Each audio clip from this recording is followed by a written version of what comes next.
Friends, बहुत स्वागत है आज के इस वीडियो में। और हम लोग आज यहाँ पे कंप्यूटर हार्डवेयर एंड सॉफ्टवेयर के बारे में सीखेंगे। ये फ्रेंड्स काफ़ी इम्पॉर्टेंट टॉपिक है, जहाँ पर कंपटीशन में काफ़ी सारे क्वेश्चंस इस टॉपिक से पूछे जाते हैं। तो चलिए फ्रेंड्स शुरू करते हैं। देखिए, कंप्यूटर हार्डवेयर और सॉफ्टवेयर ये काफ़ी इम्पॉर्टेंट है। देखिए, कंप्यूटर पार्ट्स यानी हार्डवेयर और सॉफ्टवेयर होते हैं। कंप्यूटर के दो पार्ट्स होते हैं, हार्डवेयर एंड सॉफ्टवेयर। तो इसका ये डिटेल से समझते हैं। देखिए, हार्डवेयर क्या होता है। Hardware, these are the peripheral components, these are the physical components used in computer. मतलब वैसे कंपोनेंट्स, वैसे मशीनें जो कि फिजिकल होते हैं, जिनको देखा जा सकता है, छुआ जा सकता है, ठीक है, तो उन्हें हम लोग हार्डवेयर कहते हैं। कुल मिला के बात है कि जो भी फिजिकल कंपोनेंट्स होंगे उनको हार्डवेयर कहा जाएगा, ठीक है। तो एग्जाम्पल क्या क्या हो सकते हैं, यहाँ पे आप देख सकते हैं। एग्जाम्पल में all the input and output storing peripheral and processing devices. जितने भी इनपुट मशीनें हैं, जितने भी आउटपुट मशीनें हैं फ्रेंड्स, हम लोग इनपुट और आउटपुट मशीन के बारे में पिछले वीडियो में पढ़ा था। ओके, तो ये सभी क्या है कि ये सभी हार्डवेयर है, क्योंकि ये सभी फिजिकल पार्ट है। ओके, स्टोरिंग डिवाइसेस भी हमारे फिजिकल ही होंगे, है ना, ये हार्डवेयर कहे जाएंगे।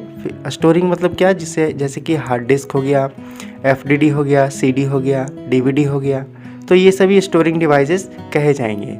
पेरिफेरल मतलब वैसे डिवाइसेस जो कोर कंपोनेंट नहीं होते हैं, उनको पेरिफेरल डिवाइसेस कहा जाता है।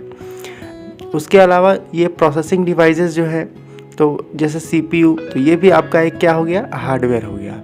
तो कुल मिला के वैसे मशीनें जिनको हम देख सकते हैं, छू सकते हैं, ओके, जो फिजिकल कंपोनेंट होते हैं उन्हें ही हम लोग हार्डवेयर कहते हैं। ओके फ्रेंड्स, नेक्स्ट हम लोग बात करते हैं सॉफ्टवेयर की।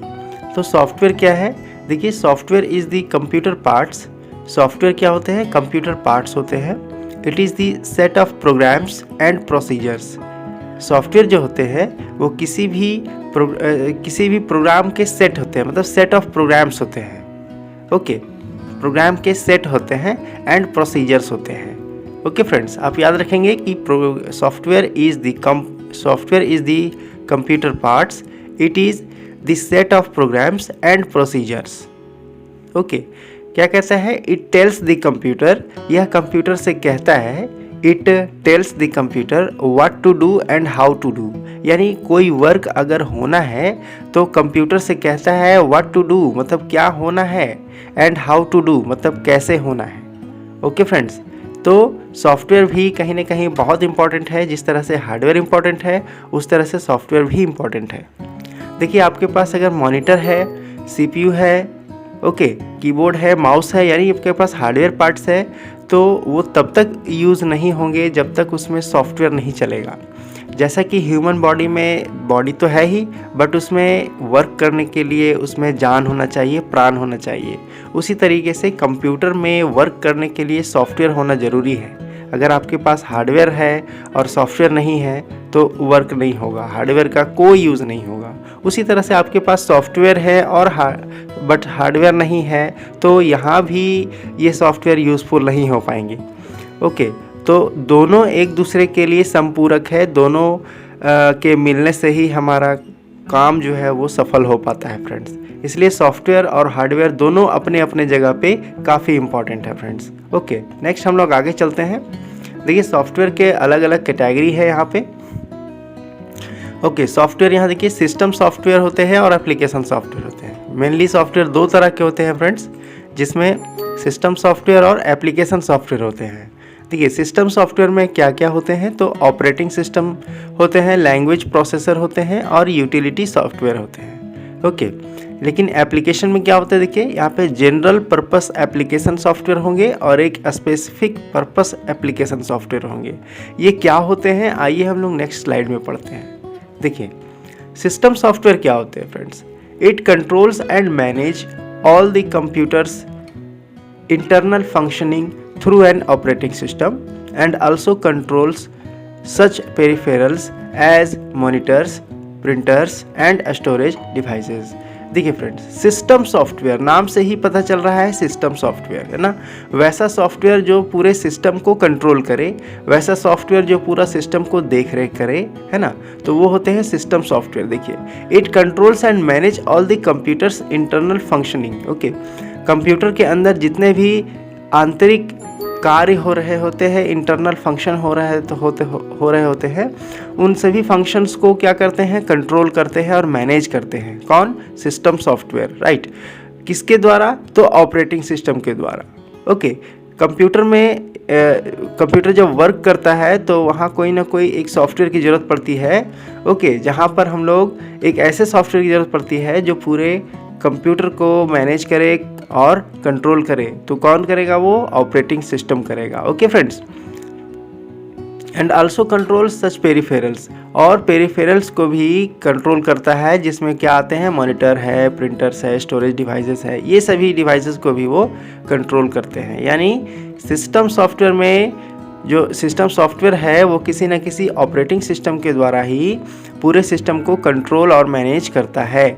ओके, नेक्स्ट हम मंगाते हैं ऑपरेटिंग सिस्टम क्या होते हैं, ज़रा देख लीजिए। ऑपरेटिंग सिस्टम किन्हें कहते हैं? जैसे कि Windows OS. Okay, Windows OS, OS मतलब ऑपरेटिंग सिस्टम। विंडोज ओएस में कौन कौन से ऑपरेटिंग सिस्टम आते हैं? तो Windows NT, Windows XP, Windows Vista, Windows 7, Windows 10, Windows 10, okay, Windows 8, Windows 10 और विंडोज 11 भी अब मार्केट में आ चुका है फ्रेंड्स। तो ये सभी विंडोज बेस्ड ऑपरेटिंग सिस्टम हैं जो कि सिस्टम सॉफ्टवेयर में वर्क करते हैं फ्रेंड्स। दूसरा है लिनक्स ओएस यानी लिनक्स ऑपरेटिंग सिस्टम। तीसरा है यूनिक्स ऑपरेटिंग सिस्टम। चौथा है मैक ओएस। पांचवा है एंड्रॉयड। ओके, ये जो एंड्रॉयड आप देख रहे हैं, ये एंड्रॉयड मोबाइल फ़ोन में यूज़ किए जाते हैं फ्रेंड्स, है ना। ये भी एक ओएस ही होता है। तो ये आप ऑपरेटिंग सिस्टम के बारे में जान गए। पूछा जाएगा कि ऑपरेटिंग सिस्टम कौन कौन हो सकते हैं, तो आपको बताना है विंडोज बेस्ड ऑपरेटिंग सिस्टम होते हैं, जिसमें कि Windows NT, Windows XP, Windows Vista, okay, Windows 7, Windows 8, Windows 10, ये सभी विंडोज़ आते हैं फ्रेंड्स ऑपरेटिंग सिस्टम के अंदर। ओके, और लिनक्स ऑपरेटिंग सिस्टम भी होते हैं, यूनिक्स ऑपरेटिंग सिस्टम भी होते हैं, उसी तरह से मैक और एंड्रॉयड ऑपरेटिंग सिस्टम भी होते हैं। ओके फ्रेंड्स, नेक्स्ट हम लोग आते हैं बूटिंग की ओर। तो बूटिंग क्या होता है? The successful loading of any OS is called booting. यानी किसी भी ऑपरेटिंग सिस्टम का सफलतापूर्वक लोड हो जाना क्या कहलाता है? बूटिंग कहलाता है फ्रेंड्स। यानी जब आप कंप्यूटर को स्टार्ट करते हैं, है ना, कंप्यूटर आपका मान लीजिए कि ये पूरी तरह से बंद है, क्लोज है, और आप फ्रेश जाके उसको स्टार्ट करते हैं, तो देखिए कि टीवी के जैसा वो कंप्लीट स्टार्ट नहीं होता है। कंप्यूटर को स्टार्ट होने में कुछ समय लगता है। तो जब कंप्यूटर स्टार्ट हो रहा होता है, कंप्यूटर जब समय ले रहा होता है, तो वहाँ एक प्रोसेस चलता है फ्रेंड्स, और उसी को हम लोग बूटिंग प्रोसेस कहते हैं। उस दौरान क्या होता है कि कोई भी ऑपरेटिंग सिस्टम जो है वो लोड होता रहता है। ओके, और इसी कारण वहाँ कुछ समय लग जाता है, और ये जो समय टेकिंग ले रहा है, ये समय ले रहा है लोड होने में ऑपरेटिंग सिस्टम को, तो उसी को हम लोग बूटिंग कहते हैं। ओके, तो बूटिंग का क्या परिभाषा है, क्या इंट्रोडक्शन कह सकते हैं?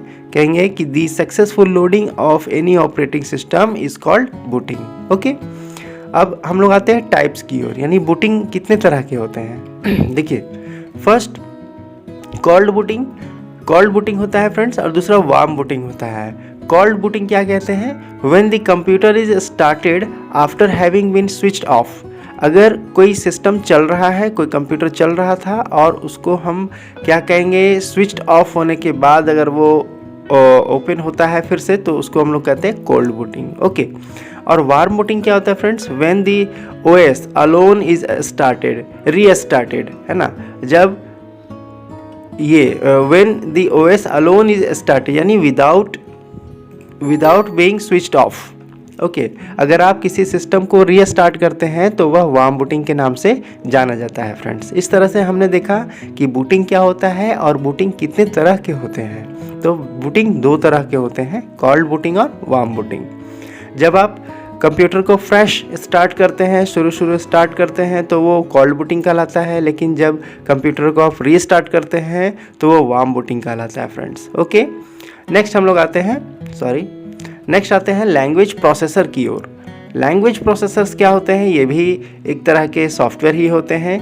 ओके, देखिए एग्जाम्पल क्या क्या है, इंटरप्रेटर एंड कंपाइलर। पूछा जाएगा लैंग्वेज प्रोसेसर क्या होते हैं, तो ये होते हैं इंटरप्रेटर एंड कंपाइलर। ये एक तरह के ट्रांसलेटर भी होते हैं जो किसी डेटा को ट्रांसलेट करने में हेल्प करते हैं फ्रेंड्स। ओके, तो पूछा जाएगा लैंग्वेज प्रोसेसर कौन होते हैं, तो आप कह सकते हैं इंटरप्रेटर एंड कंपाइलर। ओके, वैसे असेंबलर भी होता है, वो भी एक लैंग्वेज प्रोसेसर है। चलिए नेक्स्ट हम लोग बात करते हैं यूटिलिटी सॉफ्टवेयर की। तो यूटिलिटी सॉफ्टवेयर क्या होते हैं, use to analyse, optimise, configure और मेंटेन ए कंप्यूटर।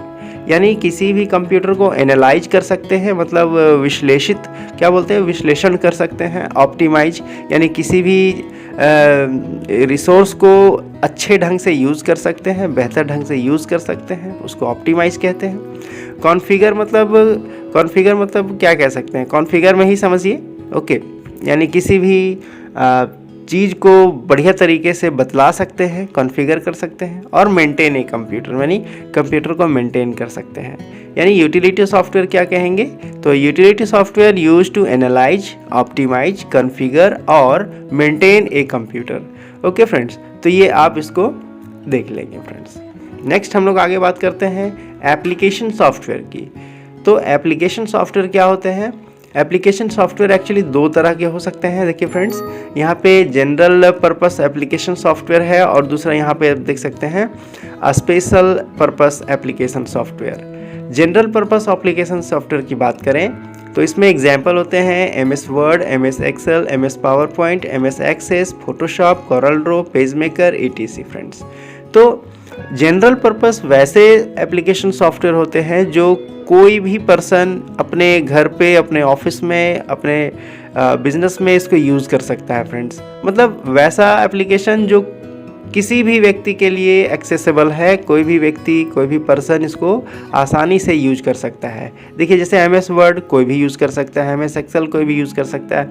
यानी यहाँ जितने भी प्रोग्राम्स देख रहे हैं इनको कोई भी व्यक्ति यूज़ कर सकते हैं, इसीलिए इनको कहा गया general purpose application software. Okay, next हम लोग बात करें तो स्पेशल पर्पस एप्लीकेशन सॉफ्टवेयर भी होते हैं। यानी वैसे सॉफ्टवेयर जिनको लोग पब्लिकली यूज़ नहीं कर सकते हैं, जो किसी खास कंपनी या किसी खास व्यक्ति के लिए बनाया जाता हो या व्यक्तियों के समूह के लिए बनाया जाता हो, तो उसे हम लोग एप्लीकेशन पर्पस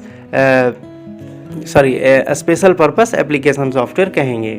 एग्जाम्पल में देखिए फ्रेंड्स, बैंकिंग सॉफ्टवेयर यानी जो जैसे कि कोई भी बैंक हो, यानी बैंक ऑफ इंडिया हो, SBI हो, UBI हो, ओके, पंजाब नेशनल बैंक हो, तो ये सभी बैंकिंग में देखिए हर एक व्यक्ति यानी एवरी पर्सन जो है ये बैंकिंग सॉफ्टवेयर को यूज़ नहीं कर सकते हैं। हम और आप बैंकिंग सॉफ्टवेयर को यूज़ नहीं कर सकते हैं। कौन यूज़ कर सकता है, तो जो व्यक्ति बैंक में वर्क करते हैं, ओके, बैंकर्स जितने हैं, तो वो इस सॉफ्टवेयर को यूज़ कर सकते हैं। वो भी क्या, जो बैंक यानी बैंक ऑफ इंडिया में है तो वो बैंक ऑफ इंडिया के सॉफ्टवेयर को यूज़ कर सकते हैं। पंजाब नेशनल बैंक में है तो वो पंजाब नेशनल बैंक के सॉफ्टवेयर को यूज़ सकते हैं। समझ में आया ना। तो इस तरीके से हम लोग बैंकिंग सॉफ्टवेयर जो है वो स्पेशल पर्पस एप्लीकेशन सॉफ्टवेयर कहा जाएगा। उसी तरह से फ्रेंड्स हम लोग जैसे LIC सॉफ्टवेयर, LIC जान रहे हैं आप, life corporation of India limited, तो इस तरह से यहाँ पे LIC सॉफ्टवेयर का भी जो है वो पब्लिकल नहीं है, ये आप LIC के लोग ही इसको यूज कर सकते हैं। Jio telecom software, Airtel software, BSNL software, तो यह जितने भी सॉफ्टवेयर हैं वो एक स्पेशल पर्पस सॉफ्टवेयर के नाम से ही जाने जाएंगे, क्योंकि इसको एक स्पेशल ग्रुप ऑफ पीपल जो है वो यूज कर सकते हैं फ्रेंड्स। ओके, तो आपने ये पढ़ा फ्रेंड्स, कैसा लगा ज़रूर बताइएगा। ओके, मिलते हैं नेक्स्ट वीडियो में। Thank you friends.